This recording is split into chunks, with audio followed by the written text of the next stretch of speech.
يا صباح الفل ويا صباح الهنا ويا صباح الطاقة الإيجابية. ازيكم يا جماعة؟ عاملين ايه؟ أهلا وسهلا بيكم في فيديو جديد مع أم كريم.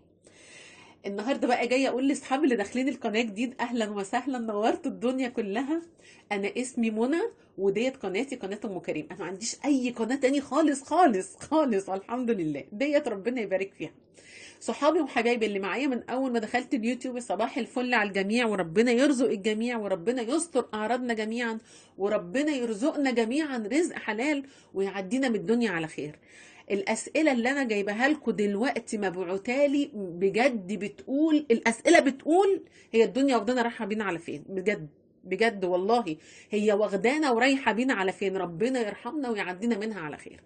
صلوا على سيدنا النبي يا جماعه، وحطوا احلى لايك لام كريم، وانزلي حطي لي كومنت صبحي عليا وادعي لي ربنا يشفيني، ربنا يشفيني ويشفينا جميعا يا رب، ويبارك لي في اولادي، ويجعلني انا اللي اربيهم انا وباباهم يا رب. يا رب اتمنى دوت من ربنا. اول سؤال بقى يا جماعه، واحده هجيبها لكم دلوقتي حالا. بسم الله الرحمن الرحيم. بجد والله اسئله فعلا تخلي الواحد يبقى بيكلم نفسه، يعني سبحان الله، ربنا يهدي. اه، بتقول لي ام كريم صباح الخير او مساء الخير، مساء النور يا حبيبتي عليكي، او صباح الخير عليكي. انا بحبك قوي يا ام كريم، وانا كمان والله بحبكم جدا كلكم، وانتي اختي وانتي كمان اختي. المشكله بتاعتي احنا اتنين اخوات بنات ومعانا اخ، تمام. امنا توفاها الله، الله يرحمها يا حبيبتي ويحسن اليها. كانت لابسه ذهب. كانت لابسه ايه؟ ذهب.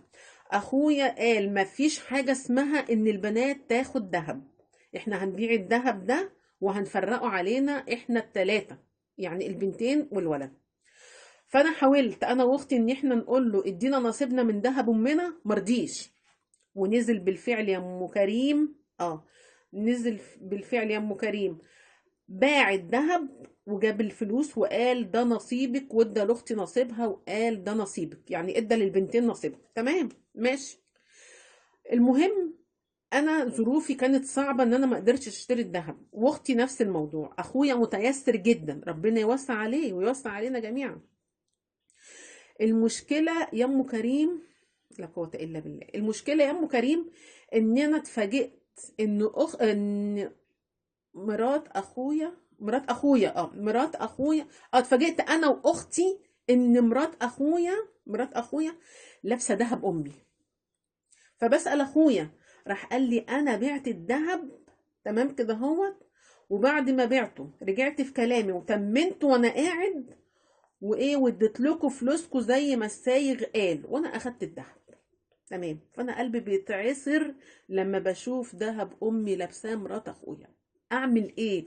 قولي لي حاجه صبريني بيها، لاني انا قطعت اخويا، قطعت اخويا.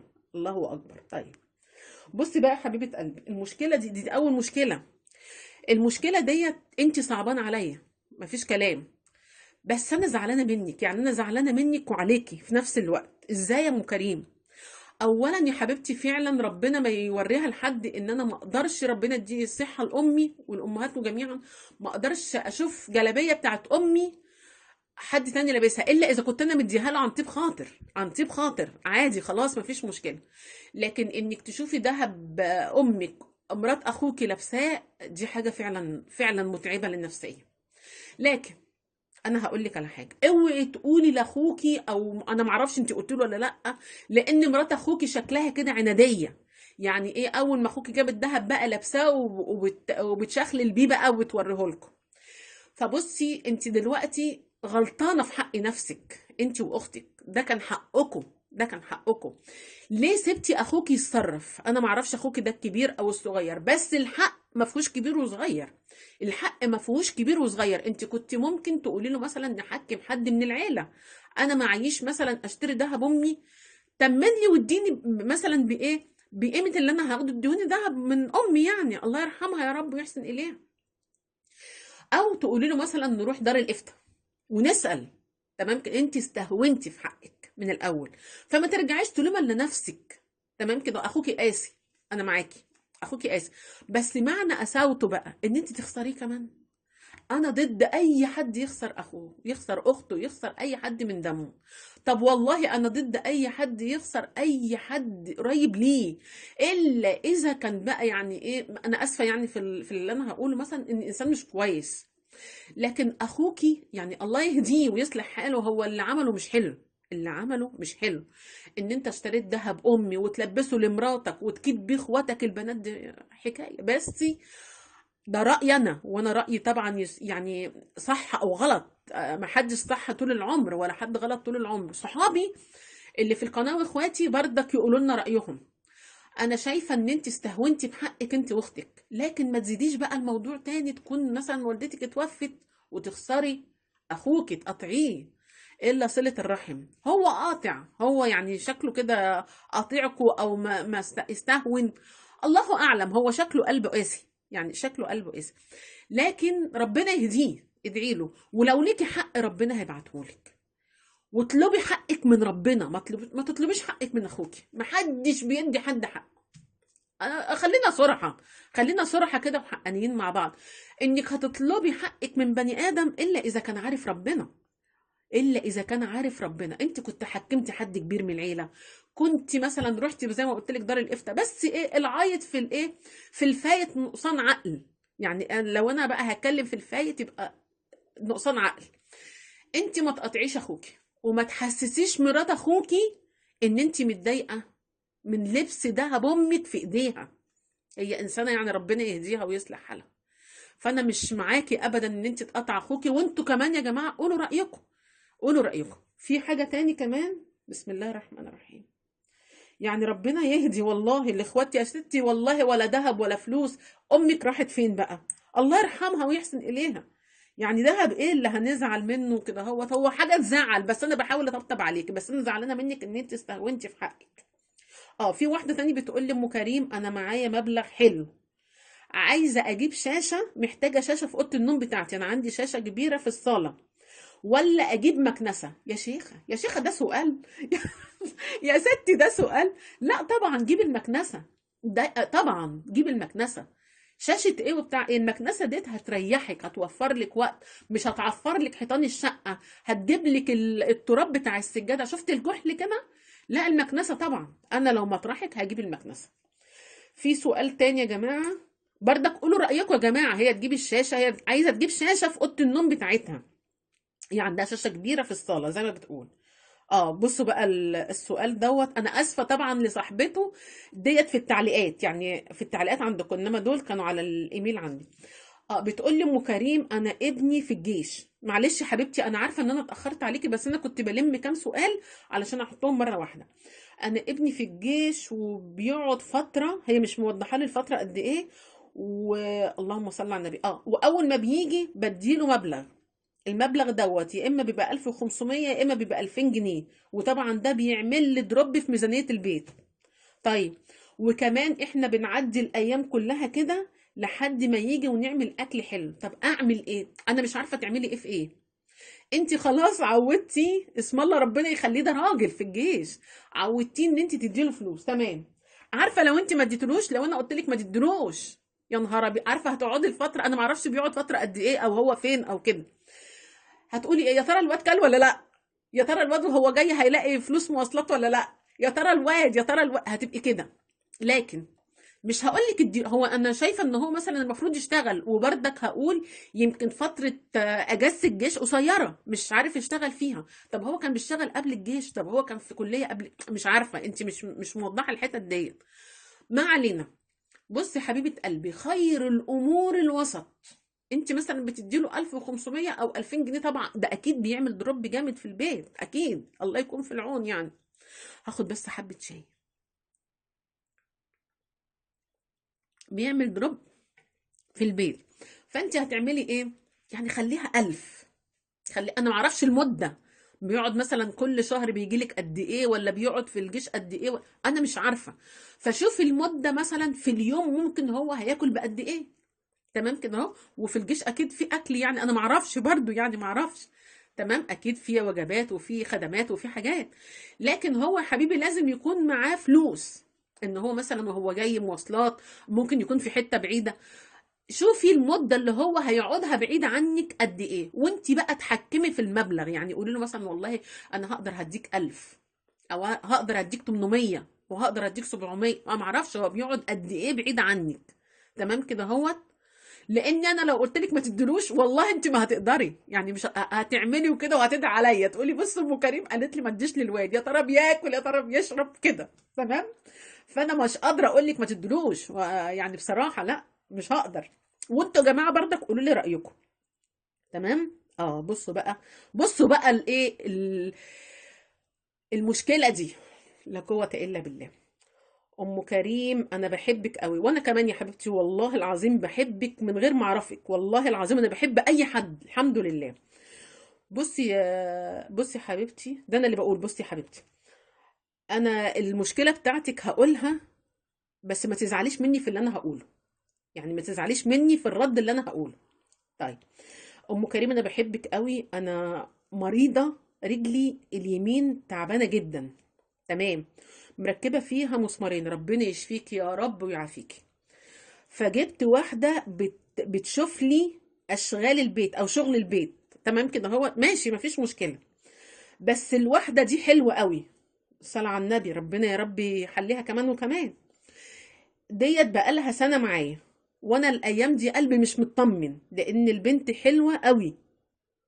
قلبك مش مطمن على ايه؟ بس كاتبالي كده، قلبك مش مطمن على ايه؟ يا ترى انت مثلا عندك شباب؟ ما هو اللي بيكتب يا جماعه المشكله مثلا او حاجه او السؤال يوضح لي. يا ترى انت قلقانه من ايه؟ من حلاوتها مثلا؟ البنت مشكلتها انها حلوه، انا معرفش هي كبيره ولا صغيره ولا ايه. مشكلتها انها حلوه ماشي، بس ديت عندها مثلا يعني ايه، انا تملي بفترض يعني ايه النيه الكويسه. هي بتشتغل علشان لقمه عيشها، حلوه ولا مش حلوه دي. طيب هل انت عندك شباب، ولادك شباب مثلا، قلقانه عليهم ان البنت حلوه؟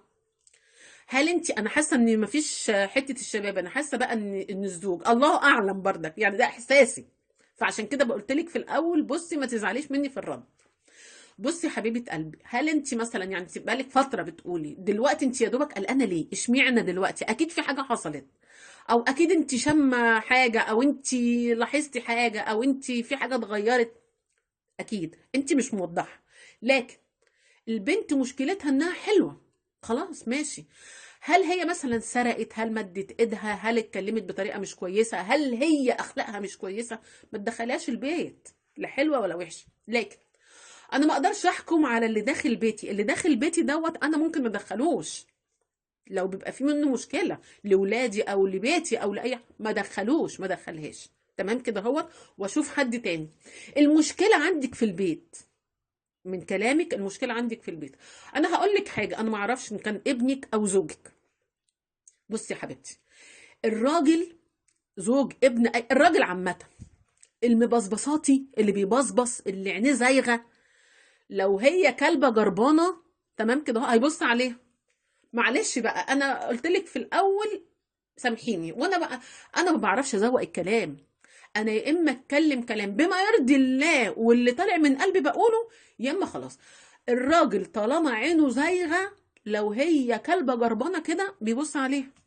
والراجل المحترم اللي يعرف ربنا، اللي يخاف ربنا، ماشي، اللي عنده حياء من ربنا في الاول، تمام، مهما تكون الست ربنا بيعفه. ربنا بيعفه. ربنا مخلي في قلبه العفة، زي ما في الست بردك في قلبها العفة، الست المحترمة. تمام كده هو. هل انت لاحظتي حاجة؟ انا قلت لك اهو، الموضوع مش حلاوة ووحاشة، لا، الموضوع عندك في البيت. لو انت لاحظتي ان ابنك او زوجك بص لها او هي بصت له، ما تسألينيش، ما تسأليش ام كريم ولا غير ام كريم، ما تدخليهاش البيت، ما تدخليهاش البيت. بتقولي لي ان انت تعبانه ومركبه مسامير في رجلك، ربنا يشفيكي ويعافيكي، ربنا يشفيكي ويعافيكي. انا كمان تعبانه، تعبانه اكتر منك بكتير، وربنا يزيح عني وعنك، ويزيح عن كل مريض يا رب، ما يوري حد المرض. لكن انا ما بحبش ادخل حد عندي البيت. طيب انت تعبانه ومش قادره تقفي على حيلك، انا بقول لك انا تعبانه اكتر منك، الحمد لله انا راضيه بقضاء الله. لكن شوفي حد تاني، شوفي حد تاني. تمام كده هو. والحد التاني ده بردك عشان تبقي عارفه اللي هتيجي التانيه لو هي ايه هتبقي قلقانه، خلاص هو الشك دخل في قلبك، الشك دخل في قلبك. فانا اول حاجه تعمليها ان البنت ديت ربنا ما يجعلنا قطاعين نصيب، يعني قولي لها لا شكرا انا مش محتاجاك، لما هحتاجك بطريقه كويسه، لما هحتاجك هبقى ابعتلك. دي حاجه، تمام كده هو. الحاجه التانيه بقى، المشكله اللي عندك حاولي انت تشوفي لها حل، لان انت مش موضحه، الابن او الزوج، تمام كده هو انت مش موضحه. تالت حاجه، حاولي انك تعملي حاجه بيتك على قدر استطاعتك، واللي في البيت يساعدك، اللي في البيت عارف انك تعبانه، عارف ان انت مركبه مسامير في رجلك، عارف انك مش قادره تقفي، فلازم يساعده. لازم على فكره يا جماعه، يعني في حاجه انا عايزه اقولها، ان البيت اللي بيبقى فيه شباب بيبقى مبهدل اكتر من البيت اللي فيه اطفال. والله انا عندي واحده صاحبتي ولادها شباب يعني بيتها مبهدل. ليه؟ لان الاطفال تشخطي فيهم يقعدوا، لكن الشباب بيبهدلوا فعلا، الله يهديهم. فانت يا حبيبتي لو عندك مثلا زوجك او اولادك وكده يساعدوا، المساعده مش وحشه، تمام كده هوت. سيدنا النبي عليه الصلاه والسلام يعني اسوه حسنه لينا، صلى الله عليه وسلم، كان بيساعد اهل بيته، كان بيساعد اهل بيته صلى الله عليه وسلم، تمام كده اهو. فالمشكله مش في الحلاوه، والمشكله لو انت جبتي واحده تاني هتبقى نفس المشكله، خلاص انت الشك دخل قلبك. فوالله انا قلت لك الحل بتاعي، المشاكل ديت يا جماعه اللي انا قلتها لكم، انا جبت 4 مشاكل النهارده، او 4 اسئله، ربنا ما يجيب مشاكل. فكل واحده فيكم سمعت مشكله ممكن تدي راي فيها، غير ام كريم، ام كريم ممكن تكون يعني عبيطه مش فاهمه، عادي، انا بتقبل اي نقد يكون باحترام، شوفوا اكتر من كده. لكن لما تكون واحده حلوه ودخلت البيت وبقالها فتره، وبعد كده انا ابدا اشتكي منها، يبقى في واخواتها وكان واخواتها. فانا بحاول ان انا اوضح الامور على قد ما انا فاهمه. والله لو حد فيكم عنده فكره في اي مشكله من دول، يكتب ويساعد، تمام كده اهوت. حطي لايك لام كريم، وحطي لي كومنت حلو، وادعي لي من قلبك ان افضل واقفه على رجلي، تمام كده اهوت، وان اقدر اقاوم زي ما انا بقاوم كده اهوت، بفضل الله، بفضل الله. بحبكم جدا جدا، ربنا يديمكم نعمة في حياتي، وربنا يبارك في صحتكم، وربنا يبعد عنكم الوحش، وربنا يطلعنا من الدنيا على خير. اللهم امين يا رب، مع الف سلامة.